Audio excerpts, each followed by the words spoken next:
নমস্কাৰ এতিয়া বাতৰ সৈতে ষ্টুডিঅ'ত মই প্ৰিয়ংকা গোলাঘাটত কয়দী পলায়নক লৈ তিনি আৰক্ষী গৃহৰক্ষী গ্ৰেফতাৰ কৰ্তব্যত গাফিলতিৰ বাবে গ্ৰেফতাৰ আৰক্ষী বিষয়া বীৰেন্দ্ৰনাথ বৰা দুই গৃহৰক্ষী ডিকু শইকীয়া কৃষ্ণকান্ত দাসকো গ্ৰেফতাৰ ট্ৰিপল মাৰ্ডাৰৰ পলাতক নজিবুৰৰ ভাতৃ হিজাবুৰ ৰহমান বৰা গ্ৰেফতাৰ শনিবাৰে পুৱা গোলাঘাটৰ অসামৰিক চিকিৎসালয়ৰ পৰা পলায়ন কৰিছিল তিনি কয়দীয়ে চিকিৎসালয়ৰ কয়দী ৰখা কক্ষৰ পৰা আৰক্ষীৰ বাইক লৈ পলাইছিল তিনি কয়দী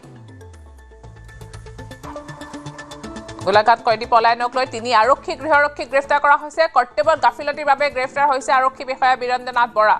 দুই গৃহৰক্ষী ডিকু শইকীয়া আৰু কৃষ্ণকান্ত দাসকো কৰা হৈছে গ্ৰেফতাৰ ট্ৰিপল মাৰ্ডাৰৰ পলাতক নজিবুৰৰ ভাতৃ হিজাবুৰ ৰহমান বৰা গ্ৰেফতাৰ শনিবাৰে পুৱা গোলাঘাট অসামৰিক চিকিৎসালয়ৰ পৰা পলায়ন কৰিছিল তিনি কয়দীয়ে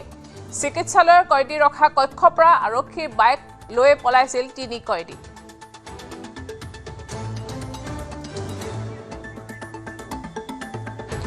ফোনযোগে সংযুক্ত হৈছে আমাৰ সাংবাদিক ইউনিছ আলীৰ সৈতে ইউনিছ কি আছে হেয়তীয়া খবৰ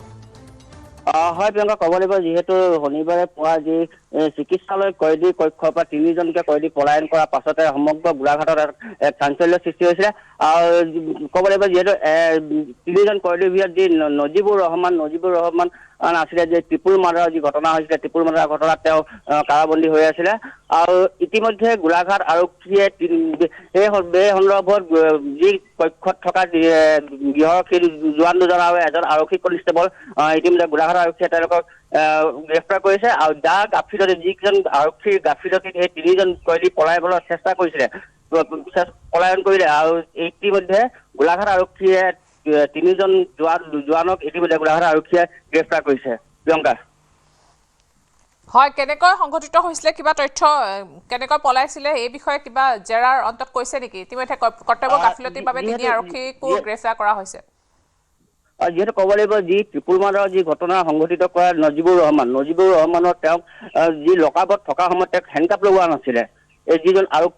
গৃহৰক্ষী জোৱান আছিলে তেওঁ আৰক্ষী যি কনিষ্টেবল আছিলে তেওঁলোকে হেণ্ডকাপ নলোৱাকে কয়দী কক্ষত ৰখা হৈছিলে যাৰ ফলত তেওঁলোক তিনিজন পলাবলৈ সক্ষম হৈছিলে প্ৰিয়ংকা হয় ইউনিছ ধন্যবাদ জনাইছো